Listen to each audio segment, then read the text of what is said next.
95% des gens avouent au dire « oui » alors qu'ils voulaient dire « non ». Et 7 personnes sur 10 regrettent immédiatement leur décision. Tu vois, c'est ça le vrai poison, cette incapacité à dire non sans se sentir coupable. Parce qu'au fond, on ne nous a jamais appris comment poser des limites sans culpabiliser. Et pourtant, continuer comme ça détruit plus de vies qu'on ne le croit. Les neurosciences montrent que la culpabilité chronique active les mêmes zones du cerveau que la douleur physique. Autrement dit, chaque fois que tu acceptes quelque chose contre ta volonté, ton corps réagit comme si tu te brûlais. Voilà pourquoi il devient vital d'apprendre à arrêter de culpabiliser. Non pas demain, mais maintenant. Alors si ce que je vais dire te parle, même un peu, fais-moi un signe. Like la vidéo, partage, écris « merci » en commentaire ou abonne-toi.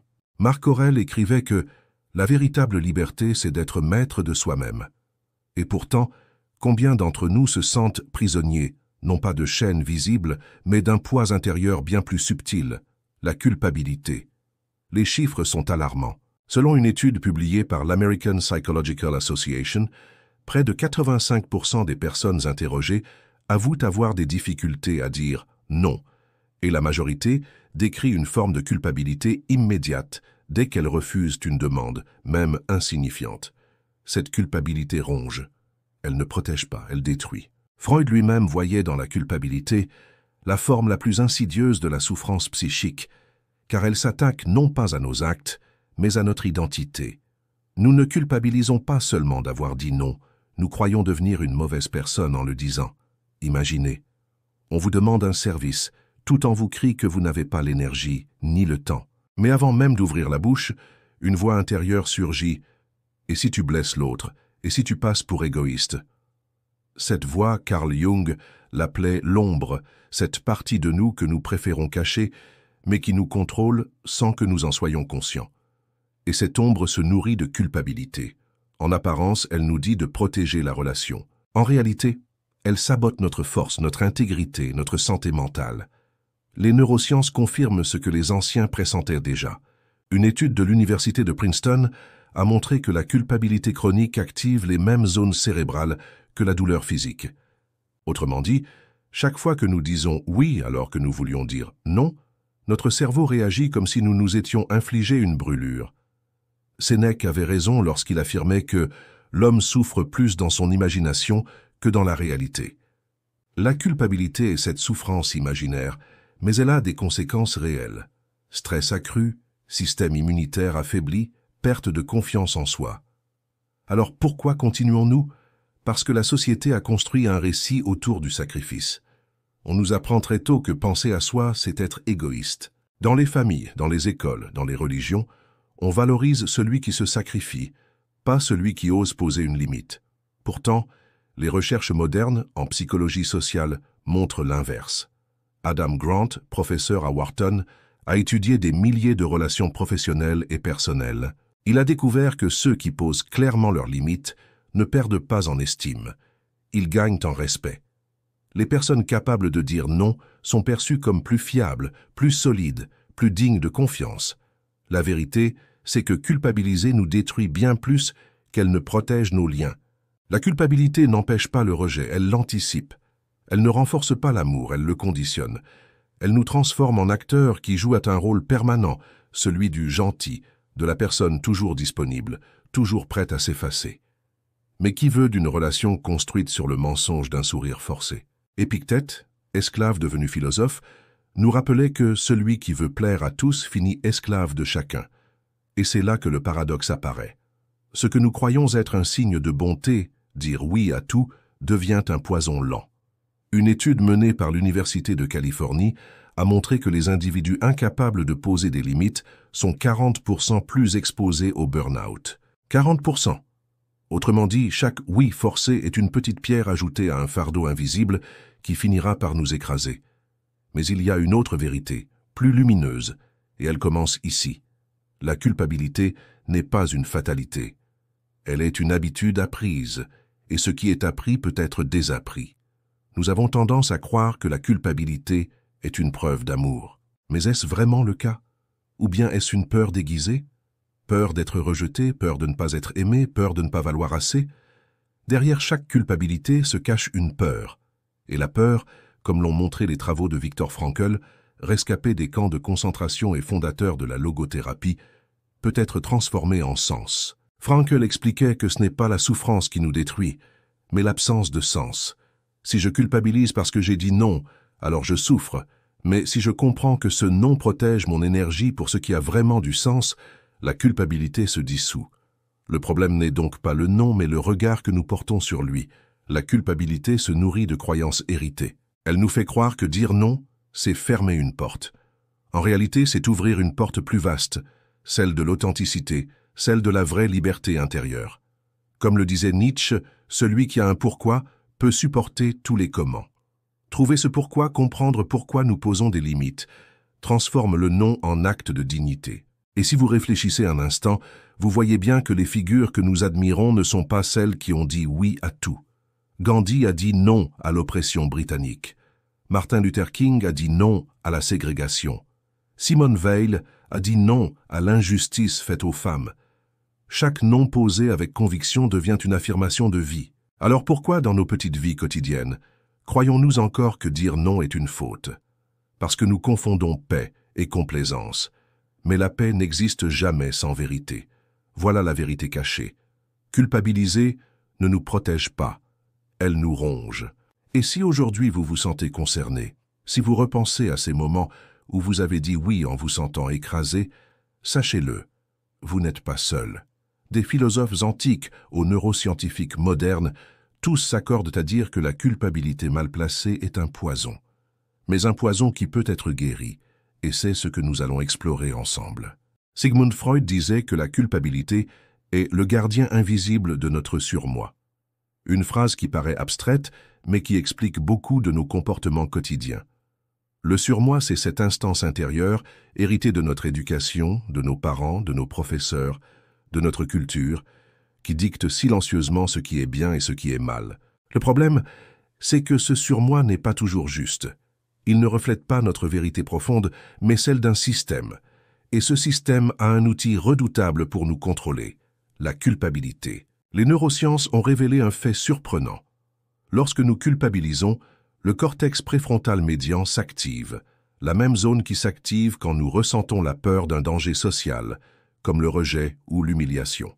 Cela signifie que chaque fois que nous refusons quelqu'un, notre cerveau interprète la situation comme si nous risquions d'être exclus du groupe, comme si notre survie était menacée. C'est un héritage archaïque.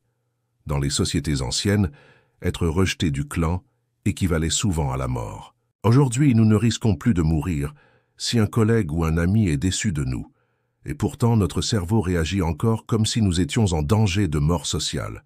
Voilà pourquoi la culpabilité est si puissante. Elle est enracinée dans des millénaires de conditionnement. Carl Jung, lui, parlait de la culpabilité comme d'une dette psychique. On se sent toujours redevable envers les autres, même lorsqu'aucune dette n'existe. Ce mécanisme se renforce dans l'enfance. Un enfant à qui l'on répète sans cesse « tu m'as fait de la peine » ou « tu es méchant quand tu ne partages pas », apprend très tôt que son refus provoque de la douleur. Il associe donc le non à une blessure infligée à autrui. Plus tard, adulte, il portera ce fardeau comme une vérité absolue. Dire non, c'est faire du mal. Mais ce n'est pas la vérité, c'est une construction. Les chiffres le confirment. Une étude menée à l'université de Stanford a montré que près de 65% des adultes qui se disent incapables de poser des limites ont grandi dans des environnements familiaux où l'obéissance était survalorisée au détriment de l'expression personnelle. La culpabilité n'est donc pas un choix conscient, mais un réflexe programmé. Nous sommes des prisonniers qui ne voient même pas les barreaux. Mais alors, comment s'en libérer? La première réponse vient de la philosophie stoïcienne. Épictète, esclave affranchi, expliquait déjà que ce ne sont pas les événements qui nous troublent, mais l'opinion que nous avons d'eux. Quand nous culpabilisons après avoir dit non, ce n'est pas le non qui est douloureux, mais l'opinion héritée que ce non est une faute. En changeant d'opinion, nous changeons de ressenti. Les stoïciens invitaient à redéfinir le sens du refus, non pas une offense, mais une frontière. Non pas une trahison, mais un respect de soi. La psychologie moderne abonde dans ce sens. Brené Brown, chercheuse en sciences sociales, a montré que les personnes les plus authentiques et les plus respectées sont celles qui osent décevoir les autres quand leurs valeurs sont en jeu. Elles ne sont pas moins aimées. Elles sont aimées différemment, pour leur vérité et non pour leur complaisance. La deuxième réponse se trouve dans la neuroscience. Des chercheurs de Harvard ont montré que répéter des micro-actes d'affirmation modifie les connexions neuronales liées à la culpabilité. Par exemple, pratiquer chaque jour un petit refus sans justification excessive réduit l'intensité de la réaction émotionnelle liée à la culpabilité. Ce que l'on croyait être un mur infranchissable se révèle être une habitude qui s'effrite dès qu'on cesse de l'entretenir. Mais la culpabilité n'est pas seulement un conditionnement individuel, elle est aussi un outil social. Les religions, les systèmes politiques, les normes collectives l'ont utilisé comme ciment. Tu dois donner pour être aimé, tu dois obéir pour être accepté. Michel Foucault parlait du pouvoir disciplinaire, qui ne s'exerce pas par la force brute, mais par l'intériorisation des règles. Nous n'avons même plus besoin de bourreaux extérieurs, nous devenons notre propre gardien. Chaque fois que nous disons non et que la culpabilité surgit, c'est comme si nous recevions la visite de ce gardien intérieur. Sommes-nous vraiment en train de protéger les autres ou servons-nous un système qui préfère des individus dociles à des individus libres? Viktor Frankl insistait. La liberté intérieure est ce que l'on ne peut jamais nous enlever, mais encore faut-il oser la revendiquer. La troisième réponse, plus intime, c'est de comprendre que la culpabilité révèle nos valeurs profondes. Quand vous culpabilisez de dire non, interrogez-vous. À quoi suis-je en train de dire oui malgré moi? Oui à la fatigue? Oui à l'épuisement? Oui à la manipulation? La culpabilité devient alors un signal, non pas de faute, mais de désalignement. Et ce désalignement, s'il est répété, détruit à petit feu notre estime de soi. Marc Aurèle, dans ses Pensées pour moi-même, écrivait que la faute n'est pas de vivre selon ses propres règles, mais de vivre selon celles des autres. Ce piège invisible qu'est la culpabilité, nous ne le voyons pas toujours, mais nous en ressentons les chaînes, tension musculaire, insomnie, stress permanent. Et pourtant, à chaque fois que nous osons un refus clair et assumé, c'est comme si un maillon tombait. Le plus grand piège de la culpabilité, c'est qu'elle se déguise en vertu. Elle nous fait croire que nous sommes de meilleures personnes quand nous nous sacrifions. Mais au fond, la vérité est différente. Un être humain qui s'oublie n'est pas généreux, il est absent de lui-même, et personne ne gagne à ce que vous soyez absent de votre propre vie. Si tu veux être respecté, commence par te respecter toi-même, écrivait Épictète. Cette phrase pourrait sembler banale, presque une évidence, mais elle contient une vérité radicale que beaucoup d'entre nous n'osent pas vivre. Dire non n'est pas un rejet de l'autre, c'est une affirmation de soi. Le problème, c'est que la culpabilité a transformé ce simple acte en un champ de bataille intérieur. Dès que nous refusons, la peur s'installe. Peur de blesser, peur d'être jugé, peur de perdre l'amour ou l'approbation.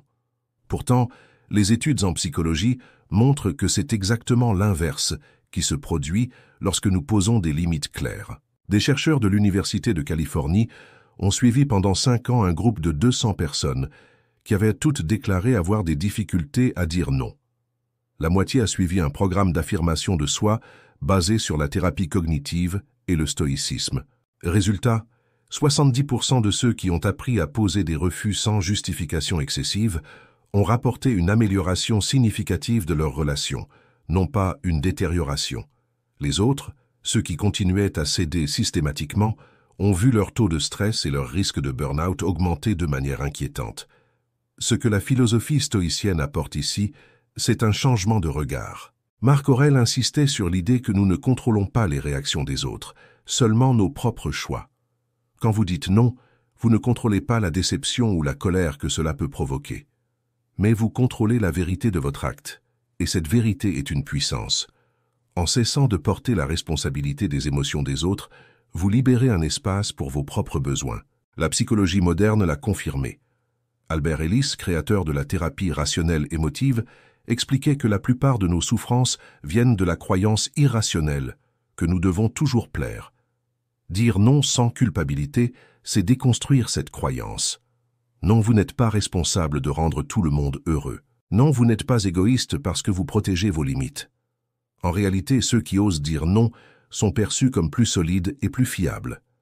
Une étude de l'Université de Columbia a même révélé que les leaders les plus respectés ne sont pas ceux qui disent oui à toutes les demandes, mais ceux qui savent choisir leur bataille.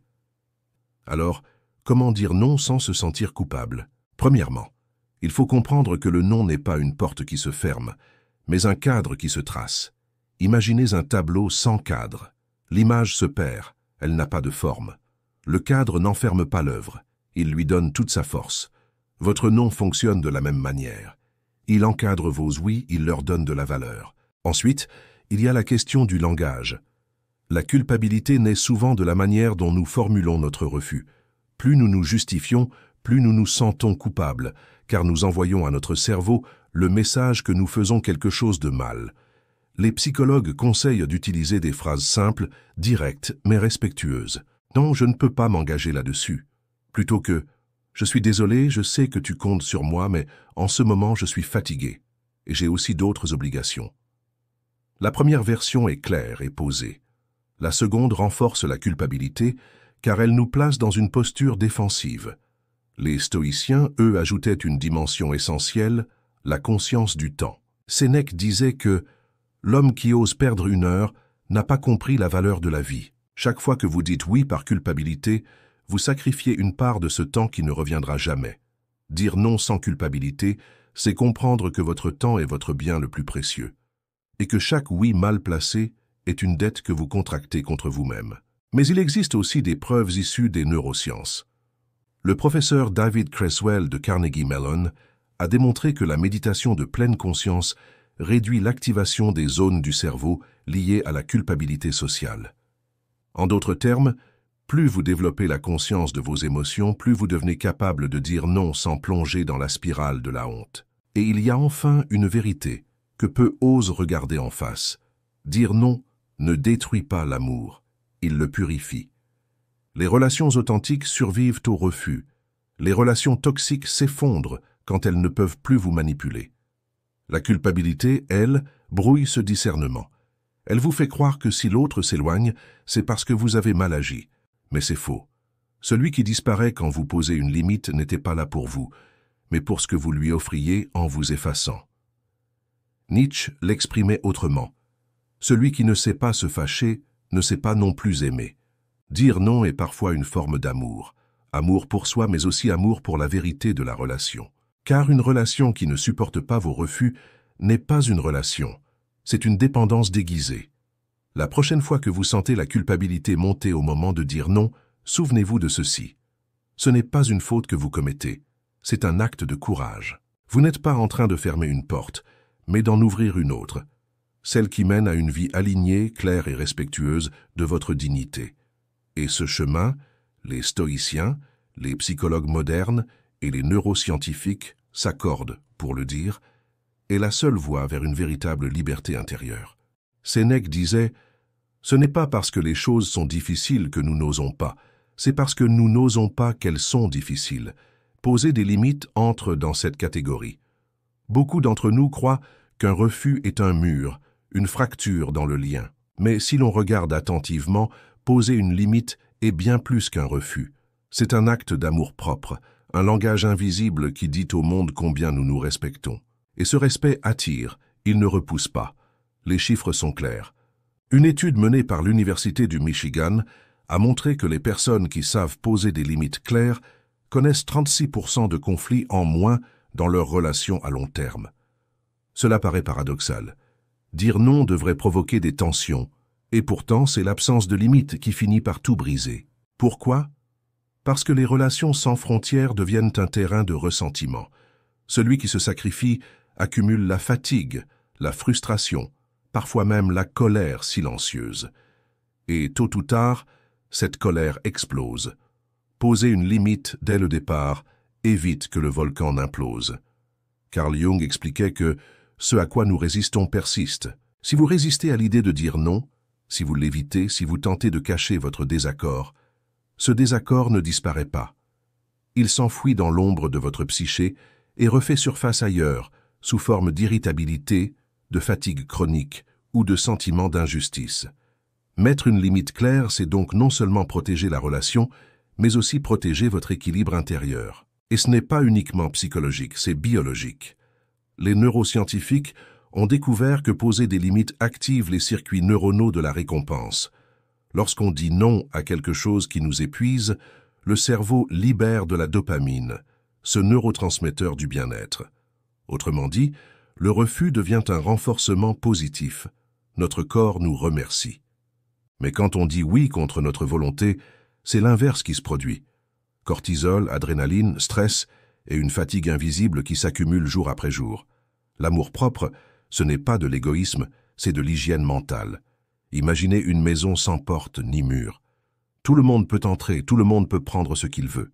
Rapidement, cette maison devient inhabitable. Nos limites sont ses portes et ses murs. Elles ne sont pas faites pour rejeter le monde, mais pour choisir qui entre et dans quelles conditions. Freud voyait dans l'absence de limites un signe de surmoi tyrannique. Nous nous jugeons nous-mêmes avant même que les autres ne le fassent. Mettre une frontière, c'est briser ce tyran intérieur et affirmer que nous avons le droit d'exister pour nous-mêmes. Marc Aurèle, dans ses pensées, insistait sur le fait que la dignité humaine repose sur la capacité à se gouverner soi-même. Si vous laissez les autres franchir vos limites sans réagir, vous abandonnez ce gouvernement intérieur. Vous devenez sujet aux volontés extérieures, comme un navire sans gouvernail ballotté par les vagues. Poser une limite, c'est reprendre la barre. Mais comment transformer ce geste en puissance intérieure? D'abord, en changeant la perception. Dire non ne doit pas être vu comme un refus de l'autre, mais comme une affirmation de votre oui le plus profond. Oui à votre santé, oui à votre énergie, oui à vos projets. Chaque non devient le gardien silencieux de vos vrais engagements. Ensuite, il y a la cohérence. Les psychologues affirment que la clarté dans les limites augmente la confiance.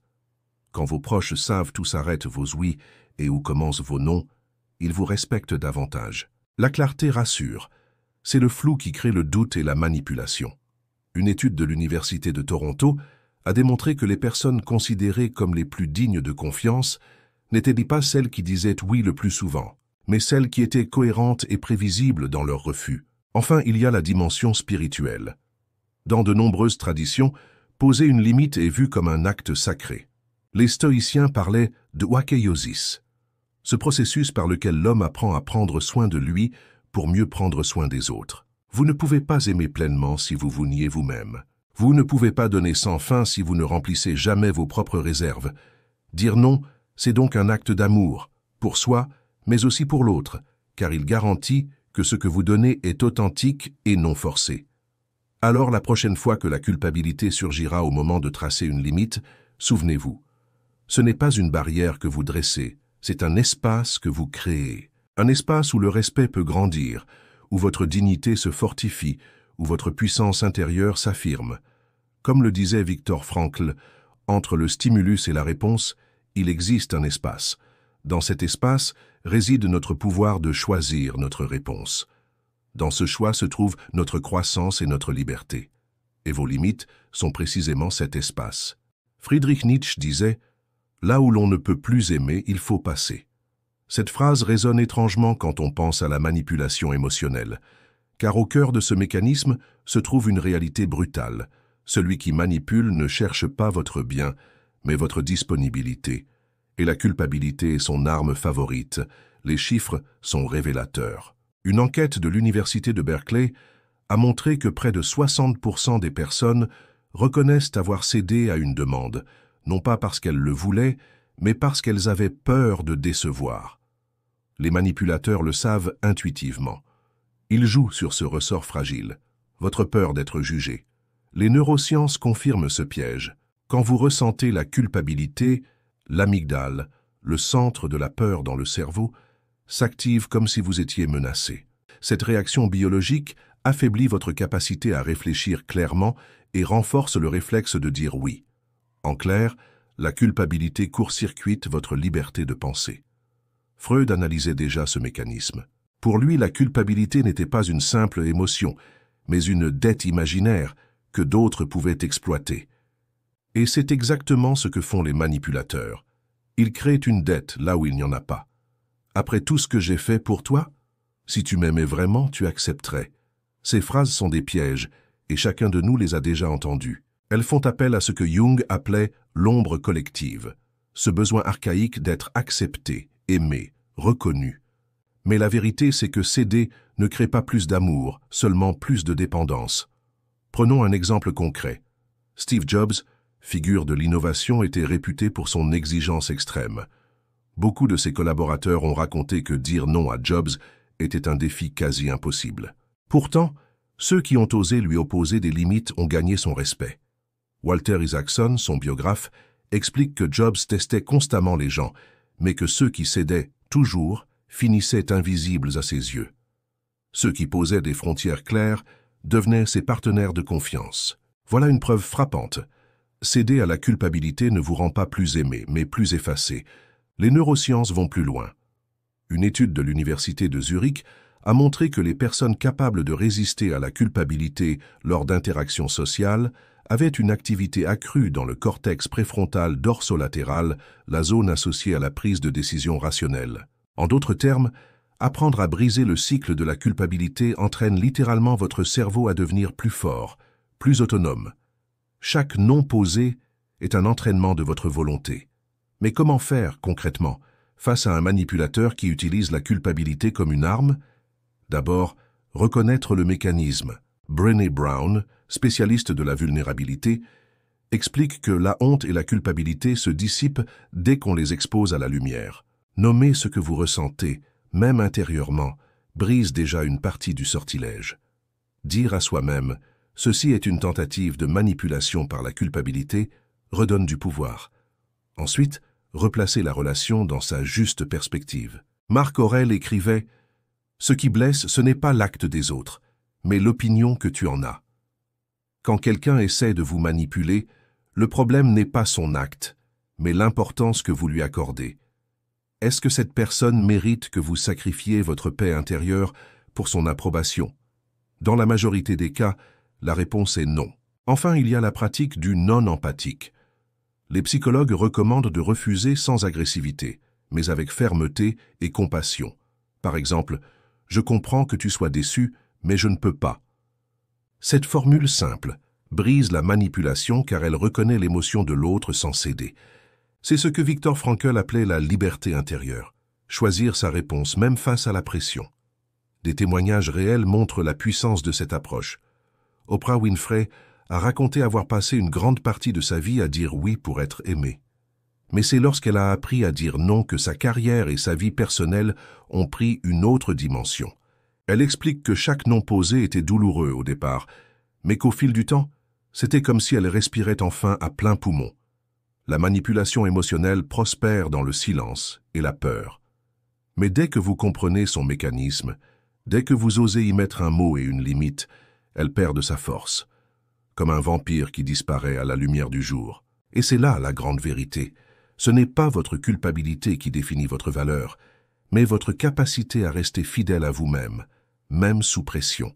Alors, la prochaine fois que quelqu'un essaiera de vous faire porter une dette qui n'existe pas, souvenez-vous des paroles d'Épictète. Nul ne peut vous nuire sans votre consentement. Et refuser de céder à la manipulation, c'est précisément cela.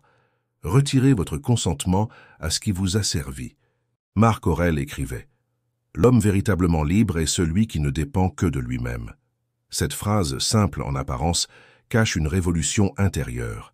Car tant que nous vivons sous le joug de la culpabilité, nous ne sommes jamais vraiment libres. Nous disons oui alors que nous voulons dire non. Nous sourions alors que nous sommes fatigués. Nous acceptons alors que nous brûlons de refuser.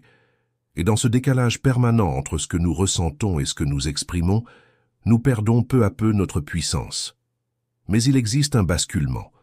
Le moment où la culpabilité disparaît n'est pas seulement un soulagement, c'est une renaissance. Les neurosciences le montrent clairement.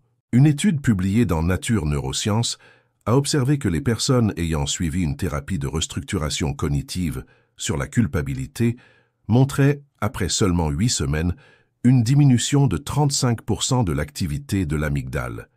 Cela signifie que leur cerveau réagissait beaucoup moins fortement aux situations de refus ou de désaccord. En parallèle, l'activité du cortex préfrontal augmentait, renforçant leur capacité à décider sereinement. C'est exactement ce que les stoïciens prônaient, transformer l'émotion brute en raison, transformer la peur en clarté. Sénèque insistait, celui qui se possède, possède le monde. Quand la culpabilité cesse de dicter nos choix, nous ne devenons pas froids ni indifférents. Nous devenons alignés. Nous arrêtons de vivre pour plaire et commençons à vivre pour être vrais. Et cette vérité a un effet puissant. Elle attire le respect, même de ceux qui au départ s'en sentent blessés. Les recherches de l'université de Stanford confirment ce paradoxe. Dans 78% des cas étudiés, les personnes qui avaient appris à poser leurs limites étaient un an plus tard jugées plus respectées et plus stables dans leurs relations que celles qui continuaient à céder par culpabilité. Carl Jung parlait d'individuation, ce processus par lequel un être humain devient pleinement lui-même, au-delà des attentes des autres. Dire non sans culpabilité n'est pas une stratégie sociale, c'est un rite de passage vers cette individuation. C'est un moment où l'on cesse de vivre sous le regard de l'autre pour enfin habiter pleinement sa propre vie. Et ce moment, chacun de nous peut le vivre. Pensez à ces grandes figures qui ont changé le monde. Nelson Mandela, après 27 ans de prison, aurait pu céder à la haine ou à la complaisance. Mais il a posé des limites claires. Pas de vengeance, pas de compromission avec l'injustice. Son refus n'était pas une fermeture, mais une affirmation d'un oui plus grand. Oui à la réconciliation, oui à la dignité humaine. Martin Luther King, lui, répétait « Notre vie commence à s'arrêter le jour où nous restons silencieux sur les choses qui comptent. » Derrière ces phrases se cache la même dynamique. Briser la culpabilité qui nous enferme pour laisser émerger une liberté qui transforme. Sur le plan personnel, c'est la même loi. Dire non aux collègues qui profitent, dire non aux proches qui exigent, dire non à la tentation de se sacrifier encore. Chaque refus est une victoire intime. Et cette victoire crée une spirale ascendante. Moins de culpabilité, plus de clarté, moins de peur, plus de sérénité, moins de fatigue, plus d'énergie pour ce qui compte vraiment. C'est un cercle vertueux. La psychologie positive parle de flourishing, cet état où l'individu ne se contente pas de survivre, mais s'épanouit. L'un des piliers du flourishing, selon Martin Seligman, est l'assertivité, la capacité à exprimer ses besoins sans honte ni agressivité. Et cette assertivité n'est possible que lorsqu'on a brisé la chaîne invisible de la culpabilité. Alors, à quoi ressemble une vie sans culpabilité inutile? Ce n'est pas une vie sans responsabilité, ce n'est pas une vie sans empathie. C'est une vie où chaque décision est prise en conscience, et non en réaction. Une vie où l'on choisit ses engagements avec intention, où chaque oui a du poids parce qu'il est vrai, et où chaque non est un acte d'alignement. Épictète nous laisse un dernier conseil. N'attends pas que les événements se passent comme tu veux, décide de vouloir ce qui se passe et tu seras heureux. Quand la culpabilité disparaît, nous cessons d'attendre l'approbation extérieure pour valider nos choix. Nous cessons d'espérer que les autres nous comprennent pour oser tracer nos frontières. Nous comprenons que la véritable liberté est intérieure. Et alors, nous devenons inébranlables. Non pas parce que nous ne ressentons plus rien, mais parce que nos choix reposent sur une base solide, l'amour de soi, le respect de notre temps, la clarté de nos valeurs. Cette liberté intérieure, aucun manipulateur, aucun système, aucune culpabilité fabriquée ne peut la reprendre. Elle devient notre ancrage. Si aujourd'hui vous ressentez encore ce poids de la culpabilité, souvenez-vous que chaque fois que vous posez une limite sans vous excuser, vous écrivez une nouvelle page de votre vie. Une vie où vous n'êtes plus esclave des attentes, mais créateur de votre dignité. Une vie où vous marchez enfin debout, sans peur, sans masque, avec la force tranquille de celui qui n'a plus besoin de plaire pour exister.